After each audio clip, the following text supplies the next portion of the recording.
देखिए, सबसे पहली चीज़ है कि आपको सिलेबस को अपने दिमाग में बैठाना है। पर डे आप जब भी सुबह उठें, उठने के बाद सबसे पहला काम करना है कि सिलेबस को पढ़ना है थोड़ा थोड़ा। इससे क्या होता है, एक आइडिया रहता है और अपने को पता रहता है कि अच्छा ये सिलेबस है और इस सिलेबस का ये हिस्सा मेरा तैयार हो चुका है। ब्रेन में एक मैसेज जाता है यदि आपने पढ़ रखा है, तैयार कर रखा है। और यदि तैयार नहीं है तो ये रहता है कि ये सिलेबस मुझे अभी तैयार करना है। एक चीज़ और पता चलती है सिलेबस को पढ़ने से पर डे कि ये चीज़ मुझे रिवाइज करनी है। ठीक है, तो अब पहला टास्क आपको ये, मैं जो सिलेबस मैं संस्था का आपको प्रोवाइड करा दूंगा। ठीक है, एक ये भी है जो मिला था कोचिंग से परफेक्शन से, हाँ अभी इस ये पे इन डिस्कस। सब पे अब बात करेंगे। ठीक है, अब मैं आपको बीपीएससी की तैयारी को लेकर के ना बेसिक टू एडवांस सारी चीज़ें बताऊंगा और बस इतना फॉलो करना है। ठीक है, इतना फॉलो करना है। तो सबसे पहला काम अब हमारा पहला टास्क रहेगा सिलेबस से। सिलेबस हमें पर डे रिमाइंड, सिलेबस पूरा नहीं पढ़ना कि आप डेली पूरा सिलेबस पढ़ो। पर डे एक पेज दो पेज सिलेबस का, जैसे प्रीलिम्स भी है ना, तो प्रीलिम्स का इसमें मैंने डिटेल में सिलेबस दे रखा है। तो आपने क्या किया कि एक बार सिलेबस को ओपन किया, एक बार देख लिया कि अच्छा साइंस है तो साइंस में क्या क्या है। अच्छा, सिलेबस के साथ साथ एक बुक ये है सिलेबस रिसर्च की। ठीक है, तो ये भी मैं आपको उपलब्ध करा दूंगा। तो क्या होगा, जैसे मान लो इसमें दिया है सामान्य विज्ञान, आपने इसमें ओपन किया सामान्य विज्ञान, इसमें भी होगा। ठीक है, तो सामान्य विज्ञान के टॉपिक सब टॉपिक दिए हैं, हिस्ट्री में टॉपिक सब टॉपिक। इससे तो पता नहीं चलता क्योंकि बीपीएससी ने सिलेबस बहुत संक्षिप्त दे रखा है, बहुत डिटेल्ड सिलेबस नहीं है ना। जैसे अब यहाँ पे लिखा है इतिहास वाले सेगमेंट में भारत और बिहार का इतिहास, बस इतना लिखा है, लेकिन इतिहास तो बहुत बड़ा है, तो वो इसमें पता चलेगा। ये बुक में मैंने डिटेल में लिखा है सिलेबस। अब इसमें जाओगे आप इतिहास में तो पता चलेगा, बिहार में जाओगे तो बिहार का इतिहास पता चलेगा। तो इसमें अलग अलग अपने अपने इस सिलेबस से। ठीक है, इसका नाम है मास्टर सिलेबस, ये मेरे द्वारा लिखा गया है। ठीक है, और ये आपका सिलेबस रिसर्च है। तो ये दो चीजें अब आपका पर डे का हिस्सा बनना चाहिए। क्यों हमें सिलेबस पर डे पढ़ना चाहिए? ताकि हमें पता चले कि कौन सा हिस्सा हमारा पढ़ा हुआ है। यदि पढ़ा हुआ है तो इसको रिवीजन मोड पे रखना है, और ये चीज हमारा भी नहीं कंप्लीट है तो इसे, तो ये डेली रिमाइंड होना चाहिए ब्रेन को। जब तक आपका सिलेक्शन नहीं हो जाता, सिलेबस को मंत्र की तरह कंठस्थ करना है आपको। ठीक है, तो एक काम अब हमारा शुरुआत जो रहेगा सुबह का, आप ये मान लीजिए जब भी आप उठते हो, जब भी आपका रूटीन होता है, आपको अपनी शुरुआत करनी चाहिए सिलेबस से। ठीक है, तो पहला पार्ट है आपका सिलेबस, ये आपको एक कॉन्फिडेंस देगा day by day, day by day आपको कॉन्फिडेंस देगा। अब इसी से आपकी स्ट्रेटजी बनेगी, क्या सब्जेक्ट क्या टॉपिक आपके छूटे हुए हैं, जो छूटे हुए हैं फिर वो पढ़ेंगे आप। ठीक है, तो सिलेबस, और इससे क्या है आपको पता भी चल जाएगा कहाँ भटकना नहीं है। क्योंकि कई बार क्या है, बीपीएससी बहुत बच्चे, जैसे आप यूपीएससी वाले बच्चों से जो मिलोगे जो आईएएस की तैयारी कर रहे हैं, उनको क्या लगता है कि आईएएस की तैयारी कर लिए तो बीपीएससी निकल जाएगा। ये एक भ्रम की बात है। ये एक अलग एग्जाम है ना, इसका लेवल अलग है, उसका लेवल अलग है। तो ये हमें चूंकि अपने एग्जाम के लेवल पे रहना है तो उस अकॉर्डिंग हमें इसको डील करके चलना है। तो सिलेबस पर डे आप इसमें 10 मिनट 15 मिनट पर डे देंगे, ज्यादा नहीं। 10 मिनट 15 मिनट सिलेबस से एक बहुत बड़ा बेनिफिट मिलता है। अब पढ़ना कैसे है, पढ़ना कैसे है, कैसे पढ़ना चाहिए आपको।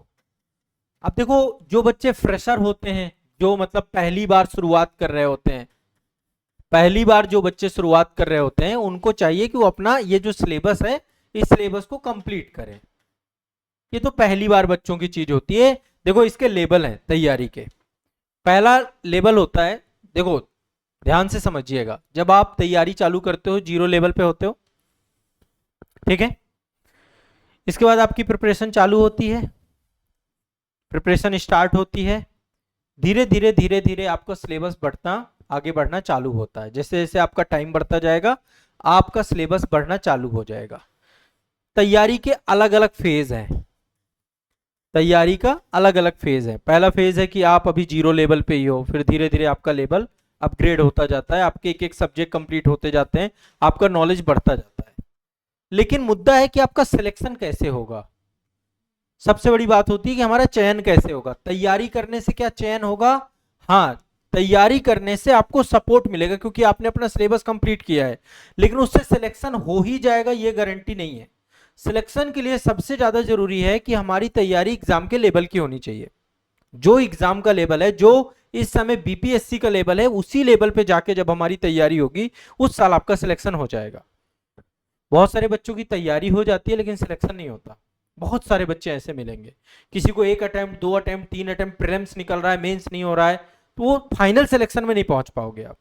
तो सबसे पहला काम क्या करना है, हमारा चयन वाली तैयारी करनी है, सिलेक्शन वाली तैयारी करनी है।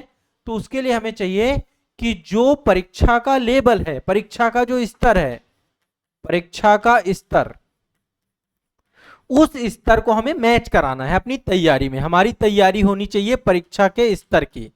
हमारी प्रिपरेशन क्या होनी चाहिए, हमारी प्रिपरेशन होनी चाहिए परीक्षा के स्तर की। और जब हम परीक्षा के स्तर की तैयारी करते हैं तो हमारा सिलेक्शन हो जाता है। अब ये कैसे करेंगे, यहां पे समस्या आती है। सिलेबस यदि आपने कंप्लीट कर लिया है या फिर मान लो शुरुआत भी कर रहे हो, हर एक फेज पे चीज ध्यान में रखना होता है। इसके लिए अब हमें ध्यान क्या रखना है, हमारी तैयारी होनी चाहिए परीक्षा के स्तर की। कैसे पता चलेगा परीक्षा का स्तर, बताइए मुझे, परीक्षा का स्तर कैसे पता चलेगा? एक तो सिलेबस से पता चलता है कि क्या क्या है, वो उसे कंप्लीट करना है। आमतौर पे सिलेबस का ज्यादा जुड़ाव होता है तैयारी से, प्रिपरेशन से, लेकिन परीक्षा के स्तर का हमें पता चलता है एग्जैक्टली पीवाईक्यू से। प्री का पीवाईक्यू और मेंस का पीवाईक्यू। चूंकि यदि हम बीपीएससी की बात करें तो बीपीएससी आपका ऐसे चल रहा है 65वीं 66वीं 67वीं 68वीं ऐसे चल रहा है ना। एग्जाम का जो है ईयर वाइज एग्जाम नहीं है बल्कि नंबर वाइज एग्जाम चल रहा है। अभी 72वीं बीपीएससी का एग्जाम है आपका, आगे 71वीं हो चुका है, 72वीं 73वीं। अब आप देखो शायद 72वीं में देना एग्जाम है ना। सिलेक्शन तभी हो पाएगा जब आप इसको, ये तो आपका संभवतः कंप्लीट हो गया होगा, ज्यादातर बच्चों की तैयारी हो जाती है, ठीक है, लेकिन परीक्षा का स्तर नहीं मेंटेन हो पाता है, इस कारण से कभी भी सिलेक्शन नहीं होता है। आप प्रीलिम्स में रह जाओगे या मेंस में रह जाओगे या इंटरव्यू में रह जाओगे। जितनी बातें आज मैं आपको समझाऊंगा, यदि इन बातों को आपने अमल करना चालू कर दिया तो पहली चीज क्या होगा, डे बाय डे अभी से आप में कॉन्फिडेंस आने लग जाएगा, अभी से आपको फील होने लग जाएगा कि अब शायद आप परीक्षा के स्तर से हो। सिलेबस तैयार है, ऑलमोस्ट सिलेबस तैयार है ना। कितने साल हो गए तैयारी करते हुए? ये तीसरा प्रीलिम्स था, है ना। अभी तक सही डायरेक्शन में नहीं चले। अच्छा, अभी ऐसा महसूस होता है कि मेरा हो जाएगा, ऐसा लगता है? लगता है? कैसे लगता है? ऐसा लगता है कि हो जाएगा, क्योंकि मुझे पढ़ना अच्छा लगता है और मेरा ये ड्रीम भी है और एक जिद भी है। नहीं, ड्रीम भी है, अच्छी बात है, सपना सबका है। बहुत सारे बच्चे सपने देख रहे हैं। आपकी जिद भी है कि चलो आपको पढ़ना भी अच्छा लगता है, लेकिन उससे आपका सिलेक्शन हो जाएगा ये कैसे पता चलेगा आपको? सर क्योंकि थोड़ा थोड़ा के लिए मेरा नहीं हुआ है और मिसगाइड की वजह से सही डायरेक्शन नहीं मिल पाई। जैसा मुझे बुक चाहिए, जिस साल आपका सिलेक्शन होगा ना उस दिन आपको हर दिन पता चलेगा कि आपकी डायरेक्शन सही है कि नहीं है। डायरेक्शन हमें खुद पता चलती है, जो हमारी दिशा होती है ना सिलेक्शन वाली, वो अलग ही होती है, वो डेली कॉन्फिडेंस लाती है आपको। आज आप जो पढ़ रहे हो और उसको पढ़ने के बाद मजा आ जाए कि यार अब मैं सही, वो खुद पता चल जाता है आपको। ये पता है कि आप सही डायरेक्शन में चल रहे हो?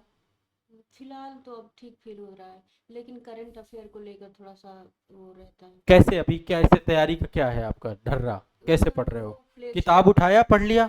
सिलेबस जो रख है उसका मतलब कि जो जो चीजें बची हुई है उसको मैं कोशिश कर रही हूँ करने की। आमतौर पे बच्चे कर क्या रहे हैं, सिलेबस उठाया, सिलेबस के टॉपिक देखे और उसे पढ़ डाला, यही तरीका है।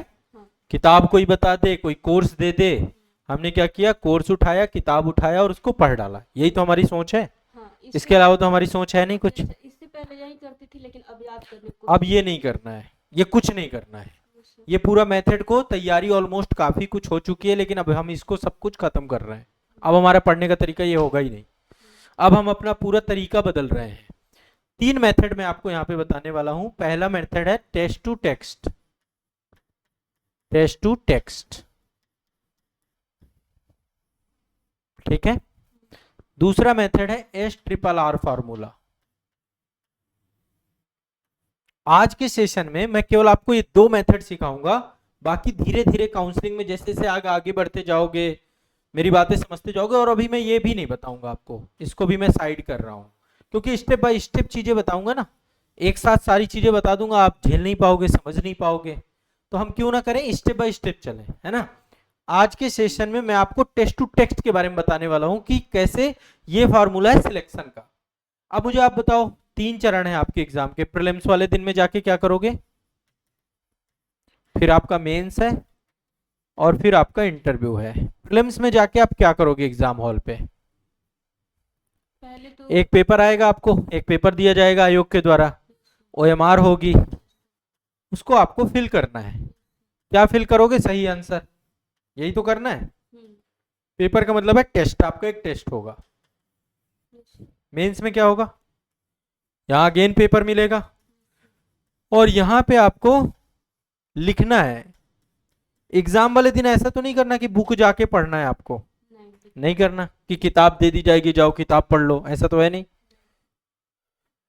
तो जब हमें प्रीलिम्स वाले दिन पे जाकर के एक पेपर को हल करना है, यानी कि हमें वहां पे टेस्ट देना है, तो अब हमारी तैयारी भी कैसी होनी चाहिए, टेस्ट के साथ जुड़ी हुई होनी चाहिए। ठीक है, टेस्ट का मतलब 2 चीजें होती हैं। टेस्ट का मतलब है 2 चीजें होती हैं। पहला है PYQ, प्रीवियस ईयर क्वेश्चन जो आयोग ने अभी तक पूछे हैं, और दूसरी चीज है PYQ के साथ, दूसरी चीज हम यहां पे इसको इस तरीके से देख लेते हैं, MCQ।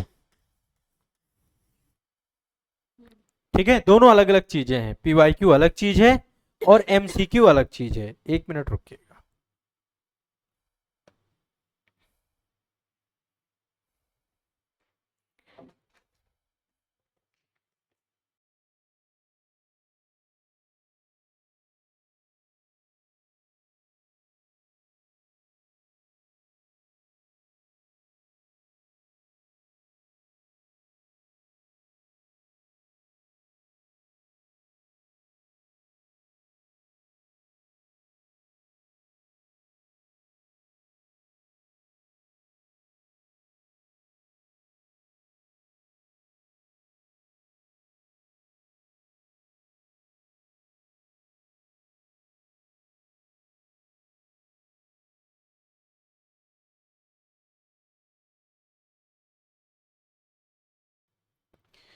तो यहाँ पे बात हो रही है टेस्ट टू टेक्स्ट फार्मूला की। पहले समझना जो चीजें मैं बता रहा हूँ, लास्ट में मैं पूछूंगा मैंने क्या समझाया और कैसे करना है। अब हमारे पास हम सबसे पहले उठाएंगे PYQ।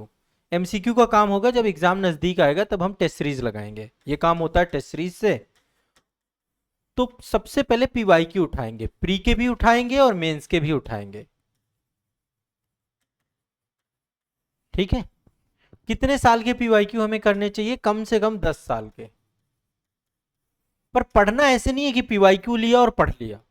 अब हमारा तरीका होगा टेस्ट टू टेक्स्ट। अब देखो, टेक्स्ट की जब बात मैं करता हूं तो टेक्स्ट में आपके पास कई सारे सोर्स होंगे पढ़ाई के, कई सारे स्रोत होंगे, जैसे कोचिंग के नोट्स होंगे, और क्या हो सकता है आपके पास, बुक्स हो सकती हैं, सेल्फ नोट्स हो सकते हैं, और क्या क्या हो सकता है, इंटरनेट भी हो सकता है। क्या इंटरनेट भी हो सकता है, और क्या हो सकता है, मल्टीपल सोर्सेज होंगे। टेक्स्ट का मतलब है सोर्सेज, कोचिंग कर रहे हैं, बुक से पढ़ रहे हैं, सेल्फ नोट्स पढ़ रहे हैं, इंटरनेट से पढ़ रहे हैं, कहीं से भी पढ़ रहे हैं, ये सब टेक्स्ट में आता है आपका। टेक्स्ट का मतलब है आपके सोर्सेज।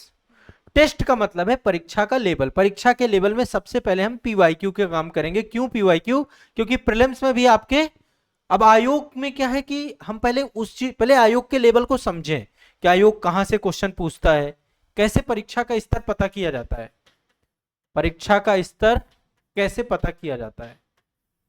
परीक्षा का स्तर पता किया जाता है कि परीक्षा में प्रश्न कहां से पूछे जा रहे हैं, किस सब्जेक्ट का कितना वेटेज है, कहां से क्वेश्चन आ रहे हैं, किस टाइप के क्वेश्चन आ रहे हैं, किस टाइप के क्वेश्चन आ रहे हैं, पिछले 2-3 सालों में क्या पैटर्न में बदलाव हुआ है।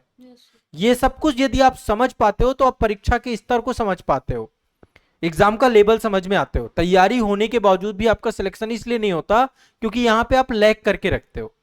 तो अब हम ये वाला लैग खत्म करने वाले हैं पूरी तरीके से।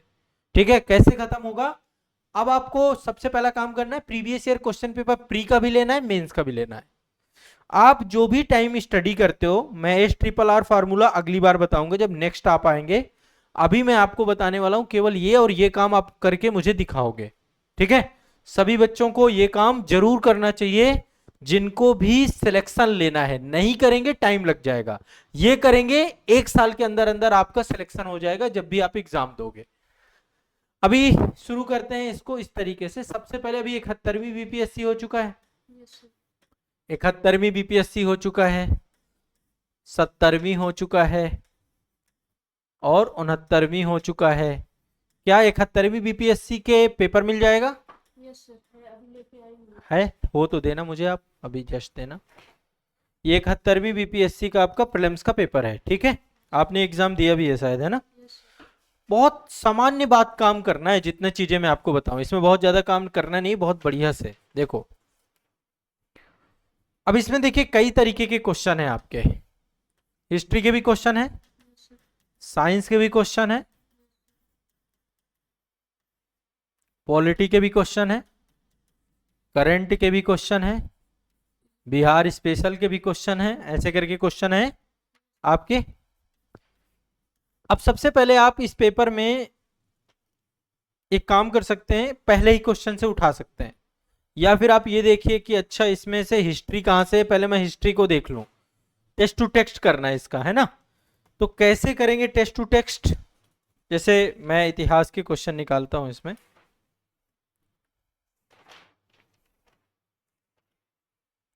हम सारे पेपर को करेंगे, पूरे पेपर का टेक्स्ट टू टेक्स्ट करेंगे, और एक एक जैसे ही आप ये करना चालू करोगे ना, आप देखोगे कि 10-15 दिन में आपके अंदर कॉन्फिडेंस आने लग जाएगा, आपको लगने लग जाएगा डायरेक्शन सही हो गई है। और इस तरीके से यदि हम चीज़ों को लेके चलें तो आपको याद भी होने लग जाएगा, आपको चीज़ें आपके दिमाग में बैठने लग जाएंगी। हिस्ट्री का पीछे है सर। हाँ पीछे ही है, मैं निकाल रहा हूँ। अब मान लीजिए एक एक क्वेश्चन है आपका ये। अब इसमें से देखो, बिहार का जो पेपर का लेवल होता है ज्यादातर तथ्यात्मक आते हैं, प्रीलिम्स की बात करते हैं, फिर मेंस में भी आएंगे, है ना? मेंस का पेपर भी हम अभी निकालेंगे। अब जैसे इसमें एक क्वेश्चन है, निम्नलिखित शासकों में से किसने सबसे अधिक समय तक शासन किया? और ये जितने भी शासक दिए गए हैं सारे शासक दिल्ली सल्तनत के हैं। अब आपने क्या किया, एक क्वेश्चन निकाला। मान लीजिए हम इतिहास का पहले क्वेश्चन से भी आप इसको स्टार्ट कर सकते हो, फर्स्ट क्वेश्चन से भी आप ये काम करना चालू करोगे। आपने क्वेश्चन लिया, क्वेश्चन लेने के बाद अब इस क्वेश्चन को पढ़ने के बाद आपको टॉपिक समझ में आ रहा है इसका कि क्या टॉपिक है इस क्वेश्चन का? Yes sir. क्या टॉपिक आपने यहाँ पे ऐड किया? दिल्ली सल्तनत। दिल्ली सल्तनत का है। यहाँ पे आपने लिख दिया, ठीक? दिल्ली सल्तनत के शासक, ये इसका यहाँ पे आपको मेंशन करना है। मेंशन करने के बाद अब आपके पास बुक होगी कोई ना कोई यस सर। जिसमें ये टॉपिक आपको मिलेगा। मेडिवल हिस्ट्री की बुक आप कोई ना कोई पढ़ रहे होगे, नहीं पढ़ रहे होगे आपके नोट्स में होगी। नोट्स में आप गए, अब जाने के बाद आपने सारे शासक खोले। पहले तो इसके शासक देख लीजिए कि बहलोल लोदी का शासनकाल कितना था, लोदी वंश का शासक है, लोदी वंश का फाउंडर है ये। मोहम्मद बिन तुगलक का शासनकाल कितने साल से कितने साल तक रहा? अलाउद्दीन खिलजी का शासनकाल कितने साल से कितने साल रहा? और बलबन का कितने से कितने साल तक रहा? ये तो आपने क्या किया, अब वहां पे जाके अपने नोट्स में देखे। इसके बाद नोट्स भर में नहीं देखना है आपको, अब आपको डिटेल में देखिए। दिल्ली सल्तनत में पहले गुलाम वंश था, तो गुलाम वंश में कुतुबुद्दीन ऐबक कितने साल रहा, इल्तुतमिश कितने साल रहा, बाकी सारे शासक एक सीक्वेंस में देख डालो। इसके बाद खिलजी वंश के सारे शासक देख डालो। अब देखो ये क्वेश्चन एक दिन में पूरा कंप्लीट कर पाओगे आप। अब आपको दिल्ली सल्तनत के सभी शासकों को विस्तार से पढ़ना है। आपने एक क्वेश्चन लिया, ठीक है, समझिएगा मेरी बात को, क्वेश्चन है, ठीक है? मैं यहाँ पे क्वेश्चन ये लिख देता हूं ताकि आइडिया ज्यादा अच्छे से लगे। क्वेश्चन है, निम्नलिखित शासकों में, थोड़ा सा टाइम लगेगा, रिसर्च लगेगी, लेकिन एग्जाम की तैयारी उस लेवल में हो जाएगी में से। और तथ्यात्मक ज्यादा आता है, हमें फैक्चुअल ही पढ़ना है प्रीलिम्स के लिए ज्यादातर, हम एग्जाम के लेवल को समझकर ही पढ़ेंगे। सबसे अधिक समय तक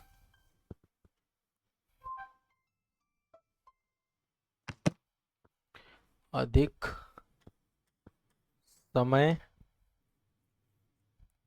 तक शासन किया। निम्नलिखित शासकों में से किसने सबसे अधिक समय तक शासन किया? ठीक है, ए ऑप्शन है बहलोल लोधी, बी ऑप्शन है मोहम्मद बिन तुगलक, ठीक है, अलाउद्दीन खिलजी,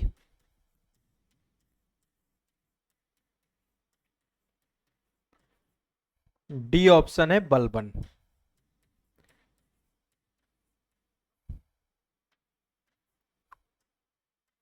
ठीक है, अब आप क्या करोगे, आपको इसका पहले टॉपिक पता करना है। टॉपिक है दिल्ली सल्तनत के शासक,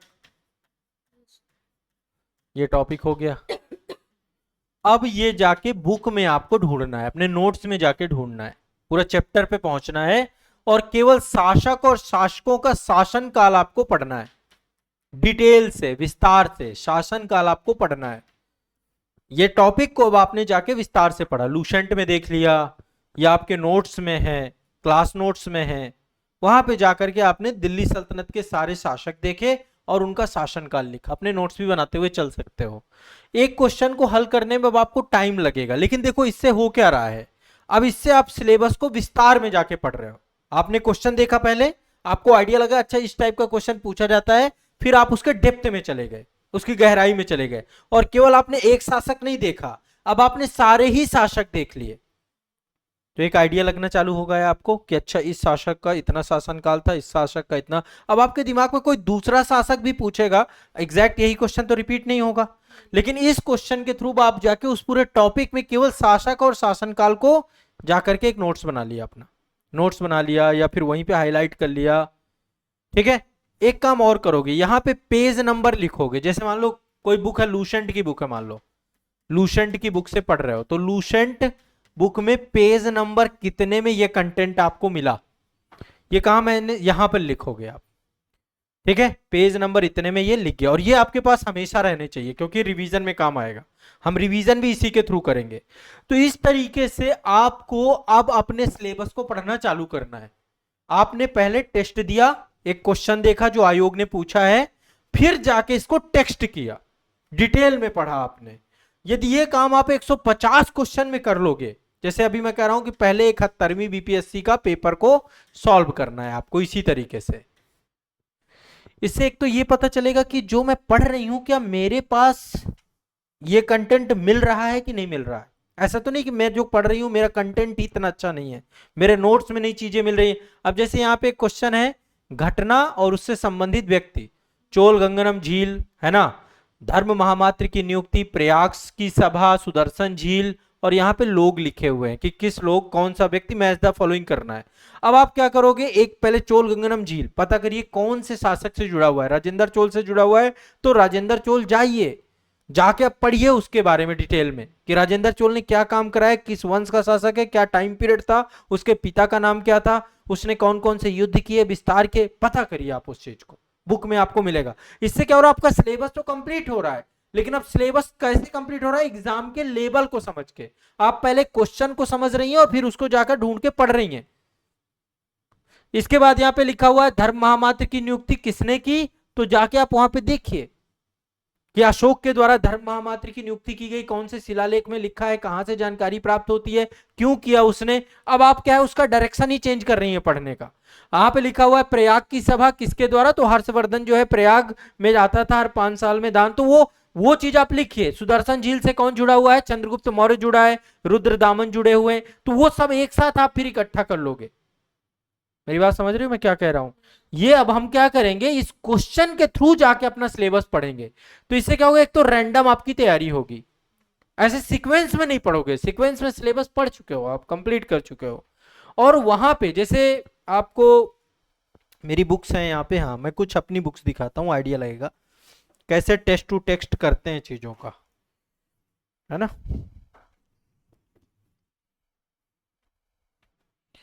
यहाँ पे कुछ किताबें रखी हैं, आमतौर पे मैं जैसे ही पढ़ता हूँ पीसीएस के लिए या बच्चों को मैं सजेस्ट कर रहा हूँ, मैं जो आप लोगों को समझा रहा हूँ वो चीज़ मैं स्वयं भी करता हूँ। ये देखो ये पूरी टेस्ट टू टेक्स्ट है, प्रीवियस ईयर क्वेश्चन पेपर।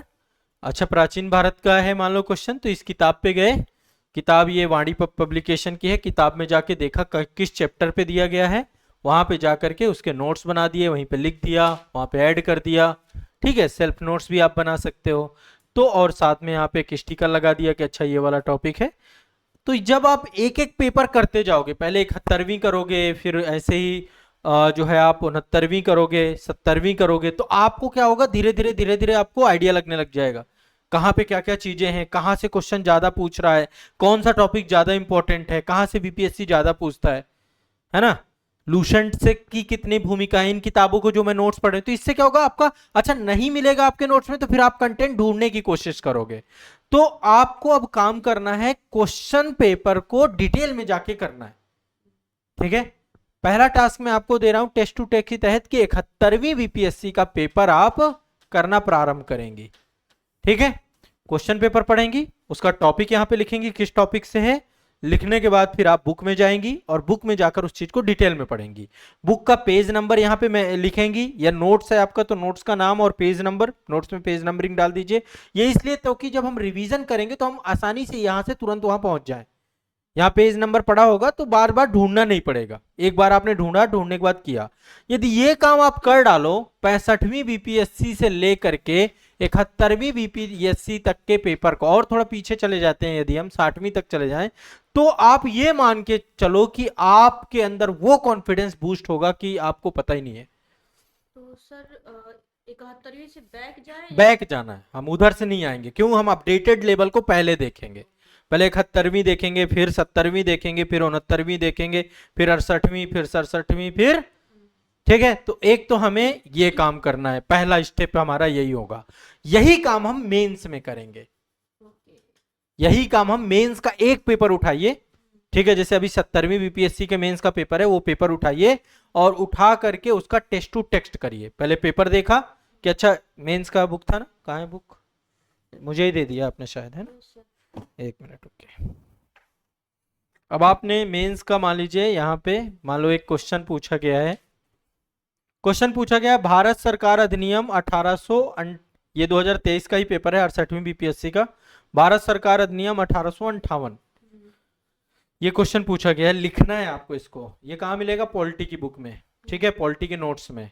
अब आप सीधा यहाँ पे देखे चले गए पॉलिटी के नोट्स में। ठीक है, जाने के बाद वहां पे केवल 19 भारत सरकार अधिनियम 1858 तो पहले याद ही किया, फिर आप शुरू से उठाओ, शुरू से उठाओ। 1600 एडी का एक्ट, फिर 1773 रेगुलेटिंग एक्ट आया, रेगुलेटिंग एक्ट के बाद फिर पिट्स इंडिया एक्ट आया, फिर एक बार 1793 का एक्ट आया, 1813 का आया, 1833 का आया, 1853 का आया, 1858 का आया, 1861 का आया, 1892 में आया, 1909 में आया, 1919 में आया, 1935 में आया। अब आप सारे पढ़ोगे फिर, पर पहले आप इस वाले को पढ़ के याद करो, फिर इसका आंसर राइटिंग करो। आंसर राइटिंग स्वयं से करना है, किसी कॉपी से बुक से देख के नहीं करना है। पहले उसको याद कर लो, पढ़ लो, फिर उसका उत्तर लिख दो। 9 मिनट का टाइमर लगाओ और उसे लिख डालो। 7-8 नंबरों का क्वेश्चन में पूछता है।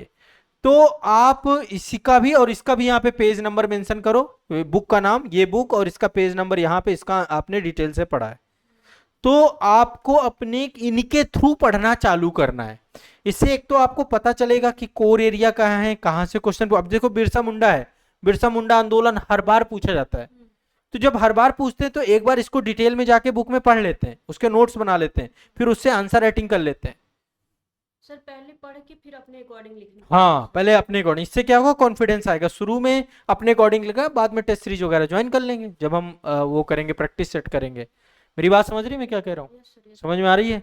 तो अभी देखो मैं इकट्ठा सब कुछ नहीं बता दूंगा, मैं स्टेप बाय स्टेप अगले सेशन में, उसके अगले सेशन में, उसके अगले सेशन में धीरे धीरे आपको गाइड करूंगा। पहला काम है आपको टेस्ट टू टेक्स्ट करना, प्रीलिम्स के पेपर का और मेंस के पेपर का। तो प्रीलिम्स में मैं आपको टारगेट दे रहा हूँ 71वीं, जब 71वीं कंप्लीट हो जाएगा तब हम 72वीं में आएंगे, वो माफ करेगा 70वीं में आएंगे, फिर 69वीं में आएंगे। तो आप जो है 71वीं का प्रीलिम्स टारगेट करेंगी। इस पेपर से आपको डिटेल में पढ़ना है, पेपर सॉल्व नहीं करना है, डेप्थ में जाके पढ़ना है, टेस्ट टू टेक्स्ट करना है। टेक्स्ट में जाके आपके सोर्सेज जो भी हैं उन सोर्सेज, यदि सोर्स में नहीं मिल रहा तो नया सोर्स ढूंढिए, पता करिए कि ये क्वेश्चन का आंसर मुझे कहां मिलेगा, उसको वहां डिटेल में जाके पढ़िए। ठीक है, और दूसरा काम है इसमें मैं आपको पेपर दे रहा हूं, 70वीं मेंस का पेपर मिल जाएगा। हाँ सर, आयोग की साइट में होगा संभवतः, नहीं मिलता है तो फोन में भी है। है ना, तो उसका प्रिंट आउट निकलवा लो, और पेपर वही सेम काम करना है कि एक पेपर ले लो, जीएस पेपर 1 लेना, जीएस पेपर 1 लिया, हल करना उसको, जो है गए बुक में पढ़ा, उसको पढ़ने के बाद उसकी आंसर राइटिंग की और फिर वहां पे पेज नंबर वगैरह मेंशन कर दिया। ये काम हमें शुरुआत के 3 महीने में करना है, प्री के साथ और मेंस के साथ। यदि हम ये काम कर लें तो एक तो आपका 70 से 80% सिलेबस कंप्लीट हो जाएगा, दूसरा एग्जाम के लेवल का कंप्लीट हो जाएगा, आपको पीवाईक्यू पढ़ने से डर खत्म हो जाएगा, आपको पता चल जाएंगे सोर्स की किस सोर्स में कौन सा सेक्शन ज्यादा इंपॉर्टेंट है, किससे क्वेश्चन ज्यादा आते हैं। जैसे मान लीजिए कि कोई टॉपिक अगर हमने पढ़ा ही नहीं है, उसका मेंस में क्वेश्चन है तो अब उसे ढूंढो, पढ़ो टॉपिक फिर पहले, हाँ पहले उस जाके टॉपिक को ढूंढना है, कहाँ पे मिलेगा, आपके नोट्स में है, किसी बुक में है, नहीं है तो क्लास में है, इस तरीके से। यानी कि उस सब्जेक्ट का बुक मेरे पास होना चाहिए। हाँ होना चाहिए, नहीं है तो फिर तो आधा अधूरा काम हो गया ना, इसीलिए तो इससे बहुत अच्छी और बहुत सिस्टमेटिक तैयारी आपकी होगी। यदि सिलेबस कंप्लीट नहीं होता, देखो अभी मैं आपको कोर्स सजेस्ट नहीं कर रहा हूँ, कोर्स हमारे पास भी है, बहुत डिटेल में मैंने पढ़ा रखा है, ये फाउंडेशन कोर्स है, सिर्फ इसकी 3,999 की फीस है, लेकिन अभी नहीं, पहले हम टेस्ट टू टेस्ट कर लेते हैं, फिर यदि मुझे लगेगा कि आपको कोर्स की जरूरत पड़ेगी तब मैं आपको सजेस्ट करूंगा कि अच्छा आपका सिलेबस कंप्लीट नहीं है, आपको चीजें मिल नहीं रही हैं, तो फिर आप वहां पे थोड़ा बहुत टाइम पर डे 2-3 घंटे करके सिलेबस कंप्लीट करोगे। लेकिन अभी चूंकि आप एक सीनियर स्टूडेंट हो, है ना, मैं आपको जूनियर की तरह, आप भी फ्रेशर होते तो फ्रेशर होने पे आपको मैं ये काम देता कि जाइए कोर्स से आप पूरा सिलेबस कंप्लीट करिए, लेकिन अब आपको काम ये करना है कि आपको पहले टेस्ट टू टेस्ट करना है। ठीक है, मेरी बात समझ रही है? ठीक है, बिहार के क्वेश्चन जितने भी हैं ये बिहार समग्र में मिल जाएंगे, आपको इस बुक में मिल जाएंगे। बाकी सब्जेक्ट की जीएस की आपके पास बुक होंगी, नहीं होंगी तो बताइएगा, मैं आपको बता दूंगा कौन कौन से लेने। पॉलिटी के लिए एक बता दीजिए। पॉलिटी के लिए एक ही बुक है, एक तो लक्ष्मीकांत जी की बुक है, नहीं तो बीपीएससी के संदर्भ में देखें तो परीक्षा वाणी की बुक भी अच्छी है। तो मैं कौन सा लूं? परीक्षा वाणी ले सकते हो, अच्छी किताब है परीक्षा वाणी में। देखो लक्ष्मीकांत की बुक क्या है, वो यूपीएससी कैटेगरी के लिए ठीक है, मतलब वो किताब बहुत गहराई में है। बाकी आप जो है परीक्षा वाणी की ले लेंगे तो परीक्षा वाणी में बहुत सारगर्भित है, पॉइंट वाइज चीजें हैं और कंटेंट है पर्याप्त, जितना बिहार के लिए लिखना चाहिए हमें, बहुत डेप्थ में जाके नहीं लिखना है। और सर हिस्ट्री, मॉडर्न हिस्ट्री के लिए? मॉडर्न हिस्ट्री के लिए देखो स्पेक्ट्रम बच्चे पढ़ते हैं पर पढ़ने की जरूरत नहीं है, आप स्पेक्ट्रम की जगह आप परीक्षा वाणी की आधुनिक भारत पढ़ो, अच्छी किताब है परीक्षा वाणी की ही आधुनिक भारत। और सर ज्योग्राफी के लिए? ज्योग्राफी के लिए मेरे ख्याल से आपके पास महेश कुमार वर्णवाल की होगी, यदि है तो उससे काम चला लीजिए, नहीं तो उनमें भी दोनों, ज्योग्राफी में भी परीक्षा वाणी आती है। जैसे ये देखिए ना, परीक्षा वाणी आपने पढ़ा नहीं अभी तक, देखा नहीं आपने, है ना, अच्छा कंटेंट है, मतलब बहुत सारगर्भित है। सर मैं वही क्लास से नोट्स ही बनाई हूँ और ये उसके बाद महेश कुमार वर्णवाल को बहुत पहले पढ़ी। बहुत पहले पढ़ी तो अब अपडेटेड में वाणी की ले लो आप, विश्व का भूगोल भी आता है इसका, भारत का भूगोल भी आता है, दो अलग अलग किताबें आती हैं और इसमें बहुत कंटेंट है, हर तरीके का क्वेश्चन निकल जाएगा, कौन सा क्वेश्चन नहीं निकलेगा। पीसीएस के संदर्भ की बात कर रहा हूँ, पीसीएस में निकल जाएगा आपका। परीक्षा वाली ज्योग्राफी का मॉडर्न, सॉरी मतलब वर्ल्ड और मेडिवल हिस्ट्री भर नहीं आती है, एंशियंट, मॉडर्न और आपके सब आते हैं, ठीक है, सब आपको मिल जाए। ये एंशियंट का मेरे नोट से काम चल जाएगा? बिल्कुल चल जाएगा, अभी तो करिए ना, पहले तो टेस्ट टू टेस्ट करना है ना आपको, बाद में बुक वगैरह आपको जब लेना है तो फिर अभी पहले देखो कि आपके सोर्स कितने अच्छे हैं, सोर्स अच्छे नहीं होंगे तो फिर आपको कोई ना कोई बुक हो तो आइडिया, अब इसी से आपके ज्ञान चक्षु खुलेंगे, आपको पता चलेगा कि एग्जैक्टली आपने अभी तक क्या पढ़ा।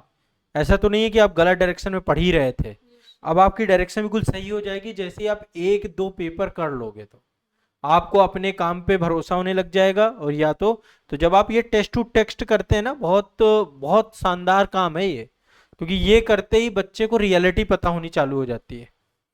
ठीक है, और लूसेंट को भी अपने साथ रखना, लूसेंट है, क्राउन है। क्राउन सर क्या है? एक बोले थे क्राउन ले लो, लूसेंट की तरह ही है लेकिन उससे थोड़ी सी और बेटर है। ठीक है, तो वो भी है, तो उसमें भी देख लेना है, उसमें फैक्चुअल चीजें ज्यादा रहती हैं, आप फैक्ट देख लेना। और सर बस मैथ के लिए अभी ज्यादा हम भटकते नहीं है, अभी समझो आप मेरी बात को, अभी मेरा काम ये है कि आपको ट्रैक पे लाना, और ये काम धीरे धीरे होगा, ऐसे नहीं हो सकता कि अचानक से मैं सब कुछ बता दूं और अचानक से आप सब कुछ कर लो, नहीं कर पाओगे। इसलिए अभी मैंने आपको रिवीजन फार्मूला नहीं बताया, आगे चल के चीजें भूले ना, एग्जाम तक याद रहे, मैं एक रिवीजन फार्मूला भी बताऊंगा। अभी सिर्फ आपको एक सिंपल सा काम करना है, 71वीं बीपीएससी के पेपर को टेक्स्ट टू टेक्स्ट में कन्वर्ट करना है। मुझे कैसे पता चलेगा? यहाँ पे सब जगह पे आप सोर्स का पेज नंबर लिखोगे, यस सर। ठीक है, पेज नंबर लिखोगे, सोर्स का नाम लिखोगे, ताकि मैं जब, अब मुझे क्या करना है, मुझे आप ये लेकर आओगे, मैं इससे आपको मंगवाऊंगा, ये नोट्स लाओ, उसका पेज नंबर वहां पे पढ़ा है, क्या किया, कैसे किया, मैं पता चल जाएगा। तो और ये कभी खोना नहीं चाहिए अपने साथ, ये जो भी आप बनाओगे बिल्कुल हमेशा के लिए अपने पास इकट्ठे करने हैं। तो ये काम प्रीवियस ईयर का, इसका का घटना चक्र का भी है आपका, ठीक है, इसमें शायद 69वीं बीपीएससी तक का है ना, यस सर। है ना, 70वीं 71वीं का आप इससे यूज कर लो, 70वीं का भी पेपर है, हाँ पेपर। हाँ, तो 70वीं इसी में ऐड कर लेना, नया खरीदने की जरूरत नहीं है ये, ठीक है ना, बस टेक्स्ट टू टेक्स्ट करना है। करंट का कैसे करना है, अभी थोड़ा सा रुक जाओ। करंट में केवल मेरी क्लास देखो, बीपीएससी आजाद बीपीएससी एकेडमी का चैनल चेकआउट किया है, यस सर, आपका रात में न्यूज़पेपर में देखी थी और वैसे मैं फॉलो करूंगा। न्यूज़पेपर वाला मैंने जो समझाया समझ में आया है यस सर, बहुत अच्छे से। है ना, कि उसमें क्या तरीका है, बहुत शॉर्ट अच्छा तरीका है। संडे को पूरा वो रिवीजन संडे में उसमें बैक में जाना है, ताकि डेट न्यूज जो इम्पोर्टेंट है वही पढ़े, है ना, अतिरिक्त, क्योंकि एक बात कई बार घुमाते हुए चलता है।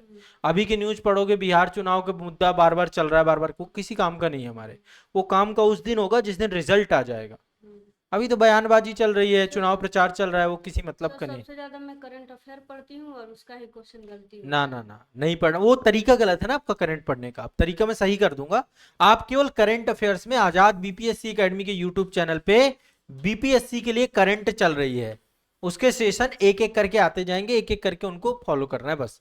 बीपीएससी के लिए जो मैं करंट पढ़ा रहा हूँ, बस उनको, उससे नेशनल इंटरनेशनल काफी कवर हो जाएगा आपका, और उनके नोट्स बनाते हुए चलना शॉर्ट में। सर अगर और ये जो आईआर का सेशन है उसको कैसे करना है? आईआर अभी पूरा नहीं है आपका, सर एक बार मैं पढ़ी हूँ लेकिन वो सर क्या फिर कहते मैं हैं। आपको सब चीजें अवेलेबल कराऊंगा, फिर सिंगल सिंगल सब्जेक्ट, जहाँ पे मुझे जो सब्जेक्ट आपका कमजोर लगेगा, मैं फिर उसका बैच प्रोवाइड मैं कराऊंगा। पढ़ी हूँ लेकिन सर उसका मतलब सर वो नोट्स पीडीएफ दे दिए थे कि इसको निकलवा लेना। ना ना, आईआर तो करंट में चेंज होता तो रहता है मेरी ना, एक फ्रेंड तो बोली कि अभी मत चेंज कुछ होता करना आईआर का, आईआर का मैं फिर कंटेंट आपको अवेलेबल कराऊंगा, ठीक है, वो मिल जाएगा, आप घबराओ मत, पहले बस ट्रैक में आओ, जो मैं प्रोसेस बता रहा हूँ वो प्रोसेस को फॉलो करो। आप पहले टेक्स्ट टू टेक्स्ट मुझे 71वीं बीपीएससी का पेपर करके लाना, 150 क्वेश्चन में टाइम लगेगा, तो जैसे मुझे चेक करवाने आ जाना, 10-20 क्वेश्चन जब आप टेक्स्ट टू टेक्स्ट कर लो, तो फिर मुझे चेक करवाने आना कि सर मैं सही डायरेक्शन में चल रही हूँ, नहीं चल रही हूँ, मैं ठीक है। समझ गई सर, आप कैसे कह रहे हैं और कैसे कहना चाहते हैं। वो जब एक दो बार आप कराओगे ना तो और आइडिया लगेगा, हाँ। है ना, गलतियां होंगी मैं सुधराऊंगा, सारी चीजें हैं, बट ये काम अभी करना शुरू करते हैं। सर ये और मैंने फिर मेंस के भी लिखे हैं। ये मेंस के क्वेश्चन लिखे हैं आपने, यस सर। नहीं काम आपने सफिशिएंट कर रखा है, बस बहुत ज़्यादा मेहनत नहीं करनी, केवल आपको ट्रैक पे ला करके, और आंसर राइटिंग में भी आपका मतलब जैसे राइटिंग अच्छी है, तरीके ठीक हैं, है ना, अभी जैसे हम मेंस का भी वो करेंगे ना टेक्स्ट टू टेक्स्ट। स्टार्टिंग में मुझे आइडिया नहीं था तो एक सर बोले कि पहले देख देख के लिखो, तो मैंने उसमें बहुत सारे देख देख के भी लिखे हैं, फिर उसके बाद मैं अपने से लिखी हूँ। फिर हाँ, उसके बाद शुरुआत में तो मैं आपको बता रहा हूँ ना, पहले पढ़ लो, यस सर। पहले कोई कंटेंट नहीं आ रहा तो भाई कंटेंट तो पता होना चाहिए, कंटेंट पढ़ो, पढ़ने के बाद फिर अपने दिमाग को जोड़ दो, यस सर। देख के लिखने की यदि आदत पड़ गई ना तो फिर हमेशा यही लगता है कि यार कुछ मिल जाए, वो नकल करने वाली बात हो गई। आप पहले याद कर लो, पढ़ लो, पॉइंट इकट्ठे कर लो, उसकी प्रैक्टिस कर लो लिखने की, फिर अपने मन से बिना देखे लियो, बिना कोई भी चीज देख सुन के अपने मन से लिखने की यस, कोशिश उसके करो। बाद मैं अपने मन से लिखी हूँ, हाँ, फिर उसके बाद सर बोले नहीं कि ठीक है, टाइमर लगा के देखो, तो फिर मैं उसके बाद टाइमर हाँ लगा के हाँ, मैं धीरे धीरे हमने ट्रैक पे आना है, सही है, और काम किया आपने, काफी काम कर रखा है, बट इसमें और जो सुधार की जरूरत होगी मैं करवाऊंगा, कर रखा है, मतलब आप फ्रेशर नहीं हो, आपने काफी काम कर रखा है, आपको ज्यादा मेहनत करनी नहीं पड़ेगी आपको, ठीक है, अच्छा बस है। सर मुझे ट्रैक सही नहीं मिला। ट्रैक आप सही कर देंगे, धीरे धीरे सही कर देंगे, जैसे ही 10-15 क्वेश्चन हो जाए मुझसे मिलने आना, चेक कराने, ठीक है, इतनी बात समझ में आई, इसमें कोई डाउट हो तो बताओ, फिर मैं स्टेप बाय स्टेप आपको लेके चलूंगा ना, है ना, अचानक से मैं पूरी सीढ़ियां नहीं चढ़वा सकता, बट ये करने के बाद आपको मजा बहुत आएगा, क्योंकि अब आप क्या है, पढ़ रहे हो, रैंडम टॉपिक पढ़ रहे हो, और एग्जाम ओरिएंटेड होके जाके पढ़ रहे हो, अब आपको बुक की भी पता चल रहा है कि क्या वो है, आपका लेवल भी अपडेट हो रहा है। क्यों हम लोग किए हैं लेकिन मतलब कि पीवाईक्यू ऐसे याद कर लिए या थे, वो हाँ, नहीं, याद कर इसमें देखो पीवाईक्यू याद तो होगा ही, लेकिन अब आप जाके आप रिसर्च कर रहे हो उसका, पीवाईक्यू रिसर्च कर रहे हो, और सिलेबस डेली बेसिस में मैं सिलेबस आपको दे रहा हूँ, ये सिलेबस आप रख लो और सिलेबस रिसर्च भी रख लो, ये दोनों ही रख लो आप, ठीक है, ये दोनों आप ले लो। बैच में अभी तो आपको नहीं है, बैच में ये बच्चों को मिलते ही हैं, तो मैं आपको दे रहा हूँ। अब आप ये मान के चलिए कि अब आप कंटिन्यूअस अपना काउंसलिंग करवाते रहिएगा। इसमें क्या है कि जो सब्जेक्ट वहाँ दिया गया है उस सब्जेक्ट में जाना और देखना है कि उसका डेप्थ कितना है सिलेबस रिसर्च में। ठीक है, फाउंडेशन बैच के बच्चों को ये मिलता है यहाँ पे। लीजिए ये आपका कंटेंट है। अब मैं जितना टास्क दिया हूँ इसको जाके शुरू करो। अब आपको आइडिया लग ही गया है और अब अपनी एनर्जी इसी डायरेक्शन पे लगा के चलेंगे। एंशिएंट हिस्ट्री और मिडिवल हिस्ट्री के लिए नहीं लेना पड़ेगा बुक ना? लेना चाहो तो देखो, मैंने वाणी की आपको सजेस्ट की है, परीक्षा वाणी की ही लेना। मेडिवल की तो नहीं आती परीक्षा वाणी की अभी। मेडिवल की कोई भी बुक ले लेना, बहुत सारे राइटर हैं मेडिवल के लिए, पर एंशियंट के लिए आपको और आधुनिक है दोनों वाणी की मिल जाएंगी। ठीक है, यानी अब स्पेक्ट्रम नहीं पढ़ना है मुझे। स्पेक्ट्रम मतलब वो यूपीएससी का कैटेगरी का अच्छी किताब है, किताब तो बहुत अच्छी, पर इतनी मोटी किताब हाँ है बीपीएससी के लिए, इतना मेहनत, मतलब आप समझो ऐसा नहीं है कोई बहुत अच्छा ग्रंथ मिल गया हम पूरा ही पढ़ डालें। अच्छी किताब है, लोग पढ़ते भी हैं स्पेक्ट्रम, बट अब आपके पास इतना टाइम नहीं है कि मैं आपको बस प्रॉपर वही कहूँ ये चला। टाइम की बात है, हाँ, इतना क्या ही मतलब जब तो करना ही नहीं है उतना तो। आप उसको वाणी से भी काम आपका हो जाएगा। ठीक है, चलो। बाकी ऑलरेडी आपने काफ़ी कुछ पढ़ रखा है, अब इतना घबरा के नहीं रहना है, चीज़ें मिल जाएंगी, बस तरीका सही हो जाएगा थोड़ा। पीवाईक्यू बेस पढ़ोगे तो ज़्यादा अच्छा है। फिर हम टेस्ट पेपर कैसे करना है, कैसे टेस्ट सीरीज लगानी है, वो सब पे मैं धीरे धीरे धीरे धीरे अगले अगले सेशन में, अगला सेशन रहेगा रिवीजन कैसे किया जाता है, वो चीज़ सिखाऊंगा। पर तब सिखाऊंगा जब आप टेस्ट टू टेक्स्ट में थोड़ा महारथी हो जाओगे, क्योंकि इसी से जुड़ा होगा रिवीजन प्रोग्राम पूरा। बहुत बढ़िया रिवीजन टेक्निक दूंगा जिससे चीज़ें एक बार पढ़ने के बाद भूलेंगे नहीं। ठीक, Yes, sir. चलो। Thank you, sir.